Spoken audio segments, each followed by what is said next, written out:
இன்றைக்கு பாருங்கள், பாலியல் வன்கொடுமை சிறுமி முதல் முதியோர் வரை இன்றைக்கு கடுமையாக பாதிக்கப்பட்ட நிகழ்வுகள் அன்றாட தொலைக்காட்சியிலே பத்திரிகையிலே வந்த வண்ணம் இருக்கின்றது. அண்ணா பல்கலைக்கழகம், அங்கே மாணவிக்கு பாலியல் கொடுமை.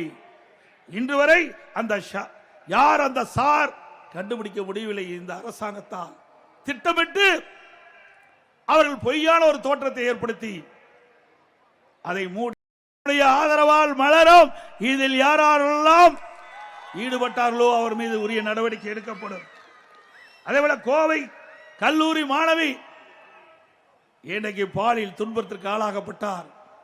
அதோடு திருவண்ணாமலையில் இன்றைக்கு லாரியில 2 பெண்கள் சென்று கொண்டிருந்த பொழுது வழியிலே காவல்துறை சேர்ந்தவர்கள் அவர்களை அந்த 2 பெண்மணியும் இறக்கி 2 இருசக்கர வாகனத்தில் அழைத்து சென்று அவருடைய தாயின் கண்ணெதிரே அவருடைய மகளை பாலியல் சீண்டலுக்கு உட்படுத்தியிருக்கிறார்.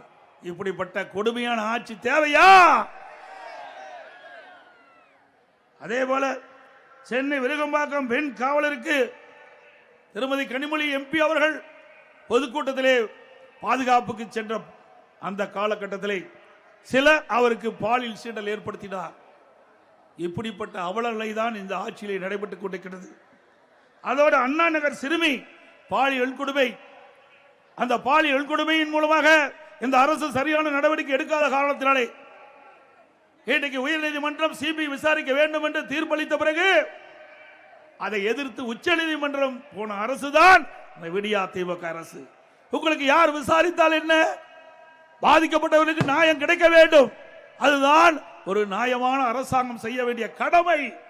இந்த அரசாங்கம் கடமையிலிருந்து தவறிய காரணத்தினால் சம்பந்தப்பட்டவர்கள் நீதிமன்றத்தின் மூலமாக அவர்களுக்கு சிபிஐ விசாரணை இருந்தால் நியாயம் கிடைக்கும், உண்மையான குற்றவாளி தண்டிக்கப்படுவார்கள் என்று கருதிதான் உச்ச நீதிமன்றம் சென்று தீர்ப்பை பெறுகின்ற சூழ்நிலை இந்த ஆட்சியிலே பார்க்கப்படுகின்றது.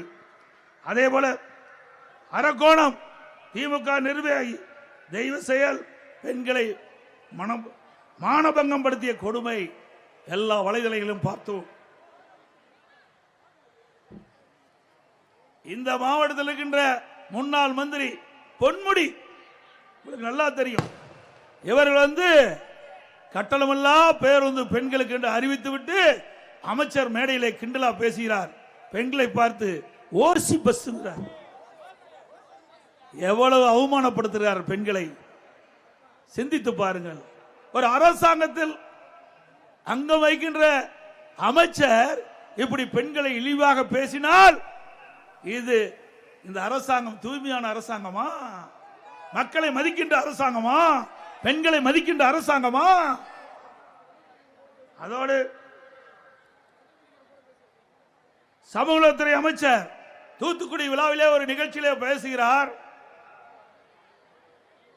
திராவிட முன்னேற்ற கழகம் ஆட்சி அமைந்த பிறகு 6999 போக்சோ வழக்குகள் பதிவு செய்யப்பட்டதாக, அந்த பாதிக்கப்பட்டவர்களுக்கு 104 கோடி ரூபாய் நிவாரணம் வழங்கப்பட்டதாக பெருமையாக பேசுகிறார். வெக்கமில்ல? சிறுமிகள் பாதிக்கப்படுறாங்க பாலியல் சீண்டலுக்கு. கிட்டத்தட்ட 6999 சிறுமிகள் பாதிக்கப்பட்டு சொன்னால் உங்களுடைய ஆட்சி எந்த லட்சணத்திலே நடந்து கொண்டிருக்கிறது எண்ணி பார்க்க வேண்டும்.